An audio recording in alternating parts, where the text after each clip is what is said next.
Hey guys, Jason Guyman here with Mr. Ray Burke. And so tell me a little bit about yourself, Ray. Well, I'm in Tallahassee, Florida. We own Spray Wash Exterior Cleaning, and been doing this. This will be our 10-year anniversary this year. So what got you into pressure washing? Trying to not lose my house. That's a good reason to do that. That's a good reason to not lose our house. I was a real estate developer whenever the Great Recession hit.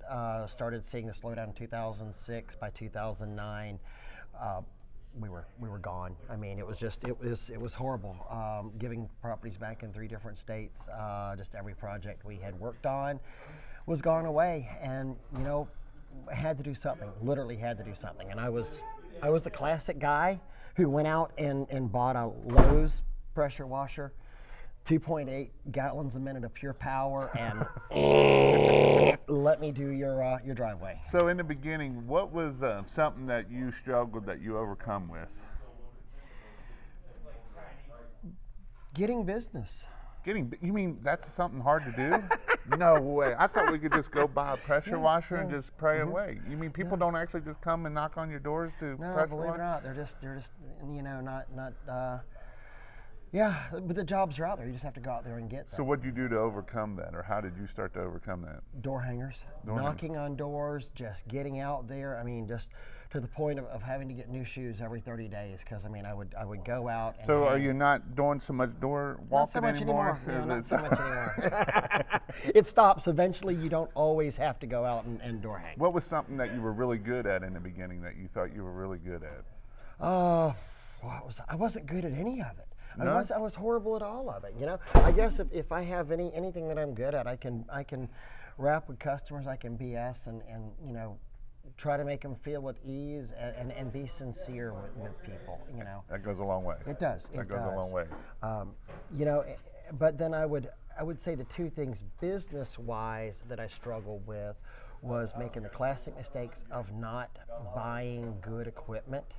Wondering why that $79 disc thing that I bought at Home Depot, kept wearing out every I'd get 2 weeks out of it. No, this is a piece of crap, and then undervaluing my services out there, because I was really a classic kind of, well, if I can wash a driveway for $50, $75, I mean, hey, that's enough money to feed the family. Because Tanya was in an industry, my wife, she was in industry. She was in mortgages, and her industry was really taking it in the shorts too. So it wasn't like she had a great job and was supporting me. I mean, we saw the mortgages just taking nosedive as well. Right. So undervaluing my services I struggled with, and then not understanding equipment. Gotcha.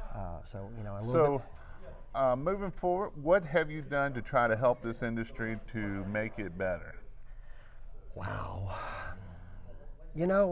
I've just tried to be myself, honestly.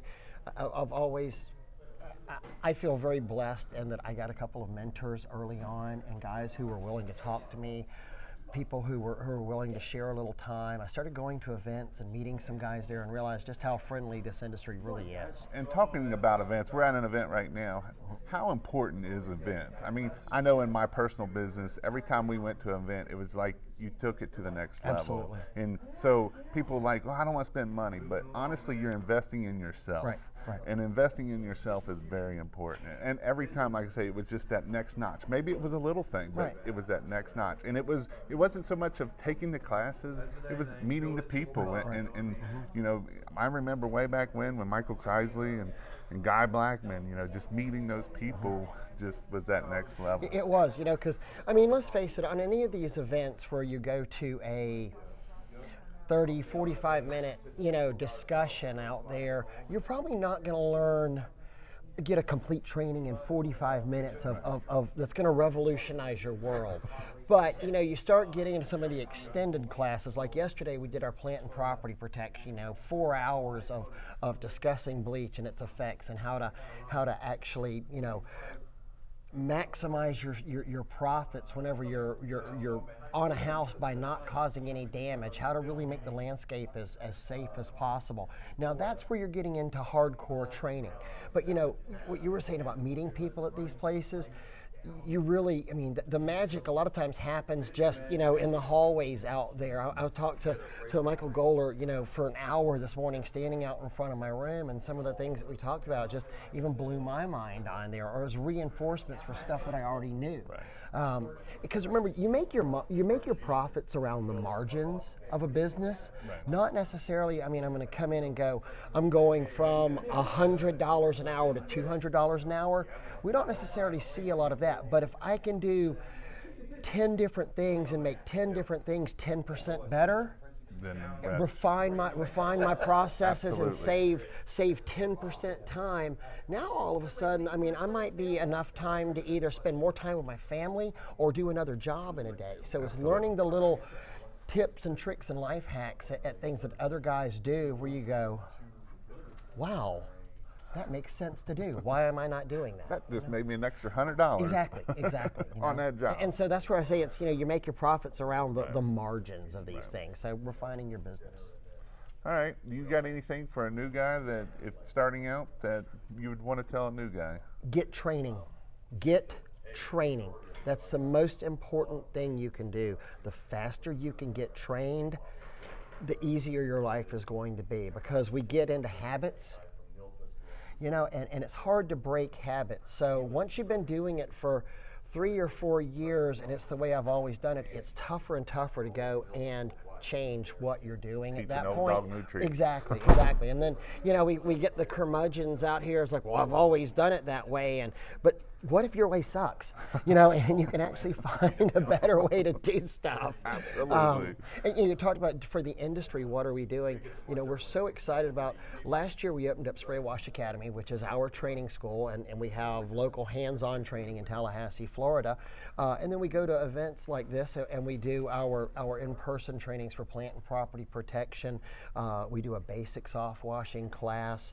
Then the next evolution to it is we've created Spray Wash Pro.